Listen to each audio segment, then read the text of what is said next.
Hello everyone, this is Michael from Ancient Greece Revisited, and we're back after a long absence due to a paternity leave. Boo!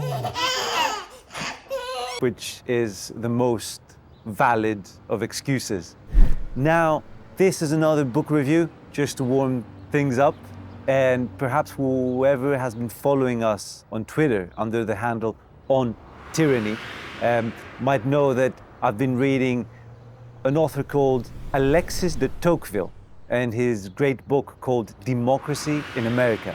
Now, I've been reading references to this book for quite some time, but I never got around reading it myself because I thought it would be very boring, to be honest. A French aristocrat who crosses the Atlantic and travels to the United States in 1830 and writes his memoirs of the political system of the newfound democracy in America just did not sound as exciting as reading about the Gnostics or the erotic madness of Socrates.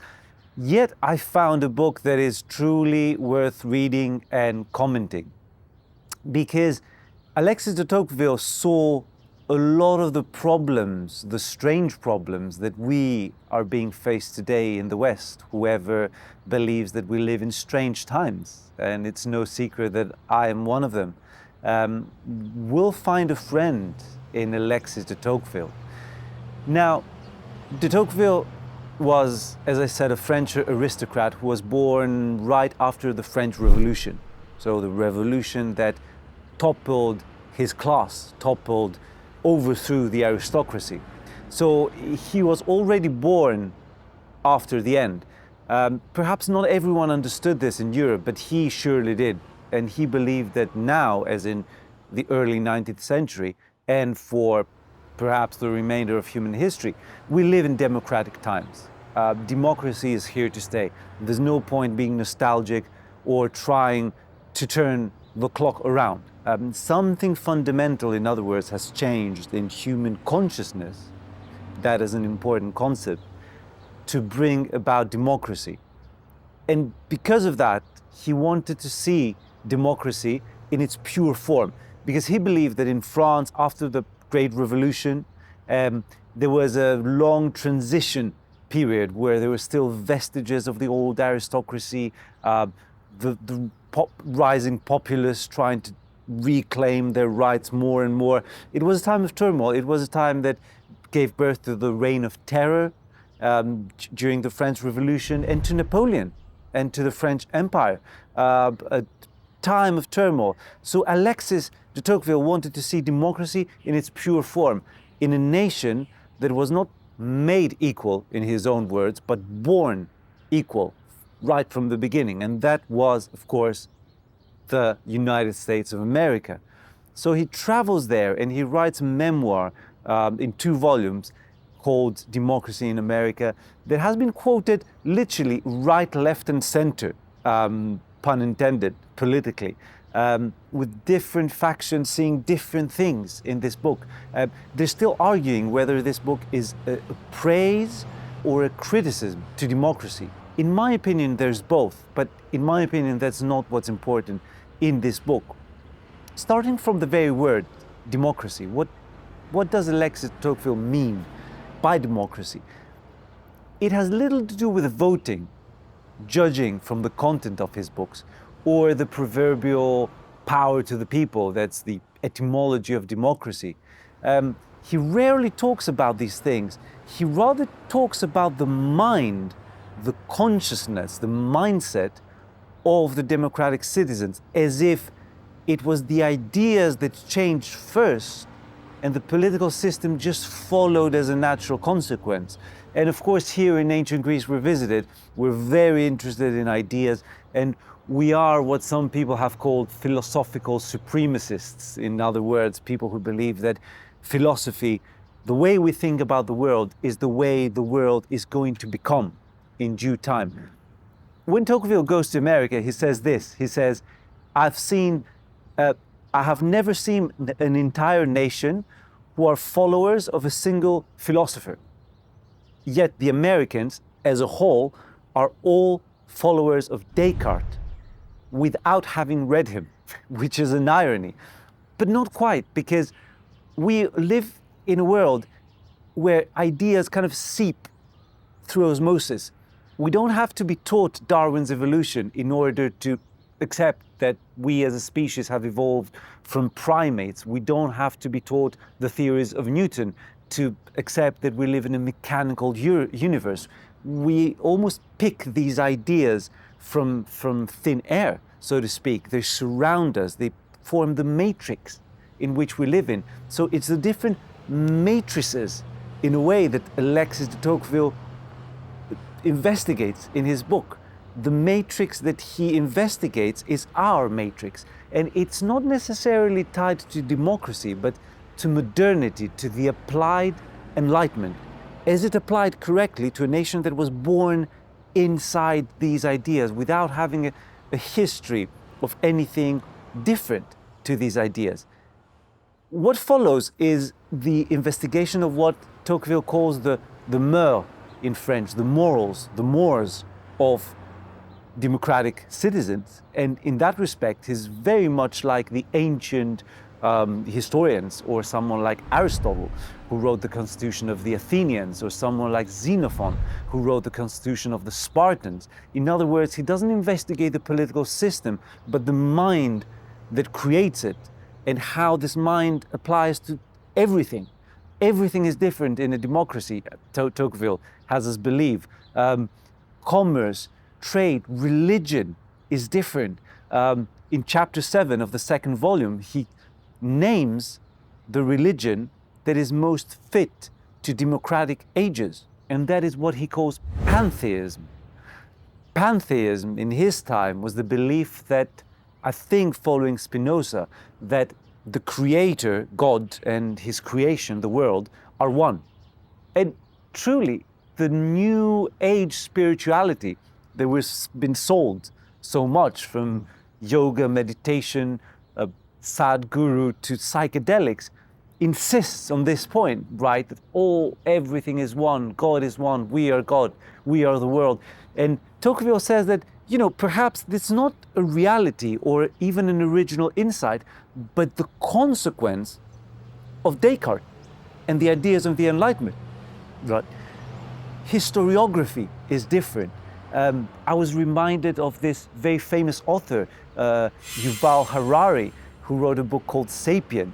And I guess, preempting him, Tocqueville says that history in democratic ages, in modern ages, is going to be written very differently. In aristocratic times, history is written as if events are caused by exceptional individuals. The Alexander the Great, or Pericles, or in his case, Napoleon.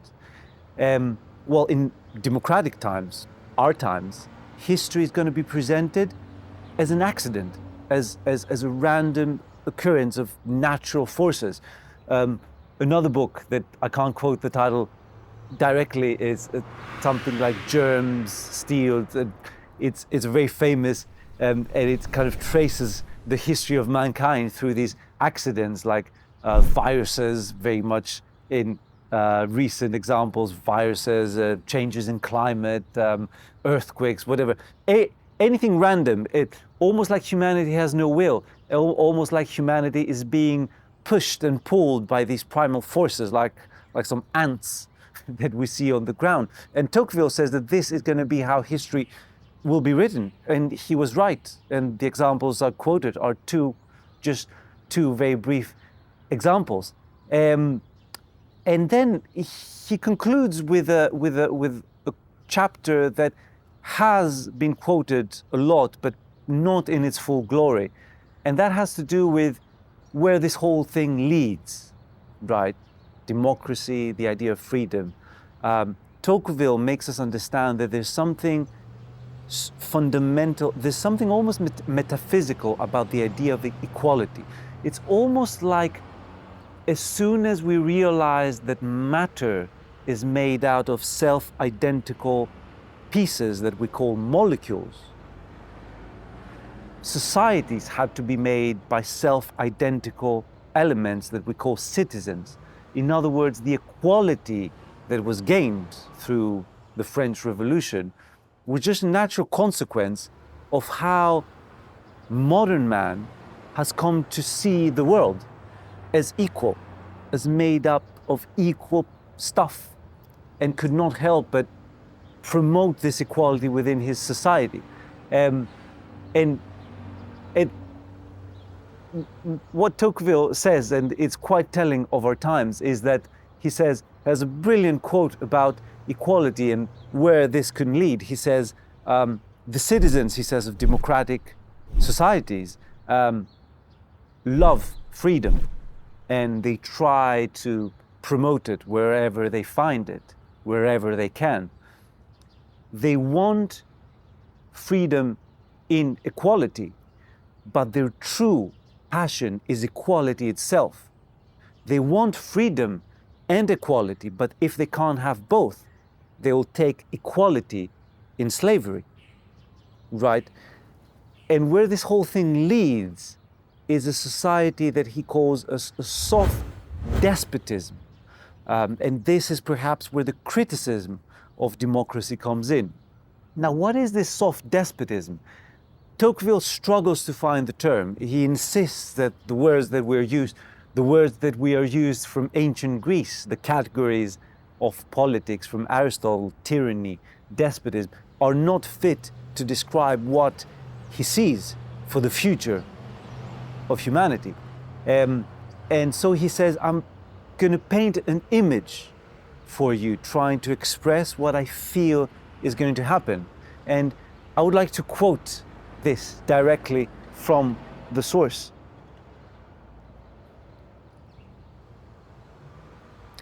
I wish to imagine under what new features despotism might appear in the world. I see an innumerable crowd of men, all alike, all equal, turned upon themselves in a restless search for those petty, vulgar pleasures with which they fill their souls. Each of them, living apart, is almost unaware of the destiny of all the rest. His children and personal friends are for him the whole of the human race. As for the remainder of his fellow citizens, he stands alongside them, but does not see them. He touches them without feeling them. He exists only in himself and for himself. If he still retains his family circle, at any rate, he may be said to have lost his country. Above these men stands an immense and protective power, which alone is responsible for looking after their enjoyments and watching over their destiny. It is absolute, meticulous, ordered, provident, and kindly disposed. It would be like a fatherly authority, if fatherlike, its aim were to prepare men for manhood, but it seeks only to keep them in perpetual childhood. It prefers its citizens to enjoy themselves, provided they have only enjoyment in mind. It works readily for their happiness, but it wishes to be the only provider and judge for it. It provides their security, anticipates and guarantees their needs, supplies their pleasures, directs their principal concerns, manages their industry, regulates their estates, divides their inheritances. Why can it not remove from there entirely the bother of thinking and the troubles of life? That was written in 1830, and I think today many of us feeling there is a strange encroachment of the state worldwide with super national authorities like the EU or the WEF perhaps, or the IMF, taking over an increasing role while at the same time living in a society of spectacles and petty pleasures. That feeling is very, very prescient, and I can guarantee you that there's much more depth in the book itself. So it's definitely a book that I guarantee, and we're going to try to incorporate some of its teachings in the future episodes. So thank you very much for watching. We always rely on the kindness of strangers, so please subscribe, like, support us on Patreon. See you on the next episode.